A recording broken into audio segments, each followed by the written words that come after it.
Politics भी आता है ना, क्योंकि देखिए आप कि अगर हम विदेश नीति की बात करें तो खाड़ी के साथ जो हमारे रिश्ते बेहतर हुए हैं, उसके लिए बहुत से लोग कहते हैं कि it is because of your personal intervention, आपको सम्मान भी दिया गया था वहाँ पर।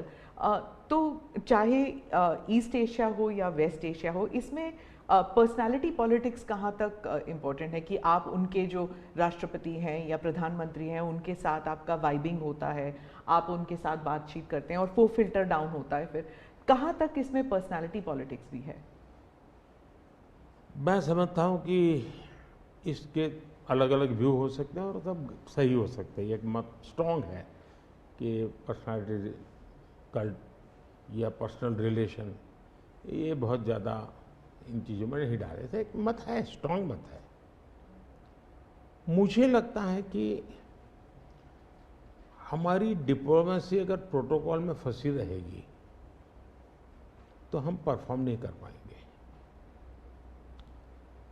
डिप्लोमेसी की ताकत भी इनफॉर्मल में भी है, प्रोटोकॉल में ही ऐसा नहीं है। प्रोटोकॉल में ज़्यादा पोजीशनिंग होता है, पहले कौन आएगा, पहले कौन हाथ मिलाएगा वगैरह, उसी में समझ जाता है। तो मैंने शुरू से देखा कि भाई जैसे मेरी शपथ हुआ था, बड़ा इंटरेस्टिंग है। मैंने तय किया कि मैं सार्क देशों को 2014 की शपथ में। हाँ 2000 पहली बार में पहली बार सार्क देशों को बनाने का मेरे मन में विचार आया। और उसके पीछे कारण ये था क्योंकि मेरा चुनाव प्रचार में मुझ पर आरोप एक ही था कि ये मोदी जो कि राज्य से आया है, ये देश की राजनीति क्या समझेगा, विदेश नीति क्या समझेगा, ये तो डुबो देगा। ये चुनाव प्रचार का मेरा खिलाफ के जो मुद्दे थे उसमें एक बड़ा महत्वपूर्ण मुद्दा था। सब लोग मेरी मजाक उड़ाते थे। तो मुझे लगा इनको एक ही एक्शन से मुझे जवाब दे देना चाहिए, बोलने की जरूरत नहीं है पहले दिन से। तो मैंने शपथ समारोह में सार्क देशों को बुलाया। उसके पहले मैंने बैक चैनल से उन सबसे सहमति ले ली थी, ऐसा तो नहीं हो सकता कि कोई, और सब लोग आए। मेरा शपथ हुआ। फॉरेन मिनिस्टर अभी तो हमारा बना भी नहीं था और मैं इन सारी चीजों से बिल्कुल नया था, बिल्कुल अनभिज्ञ था, लेकिन बायलैटरल सबके साथ होना था। जब हम लोग हैदराबाद हाउस में गए तो मुझे समझाया सब प्रोटोकॉल वालों को, सब ऐसा होगा, वो आएंगे, आप ऐसा कहेंगे सर। जब समय हुआ आना शुरू, मैंने कहा ऐसा करो मैं बाहर जाता हूँ उनको लेने के लिए। तो सारी सिस्टम हिल गई थी कि यार अपने प्रधानमंत्री गेट पर जाएंगे। सारी मेरी एमईए की प्रोटोकॉल की जो दुनिया थी ना, उसके लिए वो पहला ही दिन बड़ा गजब होता और मेरे लिए वो एक एक्शन सारे मेरे दरवाजे खोल दिए थे। और इसलिए मैं प्रोटोकॉल में बंधने के बजाय परफॉर्मेंस पर फोकस करके डिप्लोमेसी के लेवल को शिफ्ट करने का प्रयास किया और उसमें मुझे सफलता मिली है। President Obama, president Biden, president Trump, इन तीनों के साथ आपने काम किया हुआ है और इंडिया यूएस रिलेशंस एक अपवर्ड ट्रैजेक्टरी पे हैं।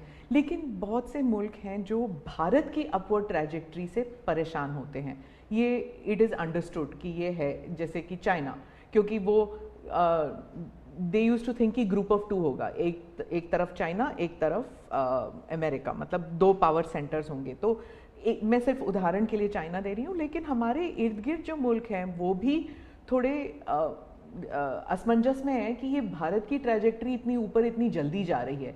क्या हम अपने नेबरहुड को अपनी सक्सेस स्टोरी का हिस्सा नहीं बना सकते? अच्छा सवाल आपने पूछा।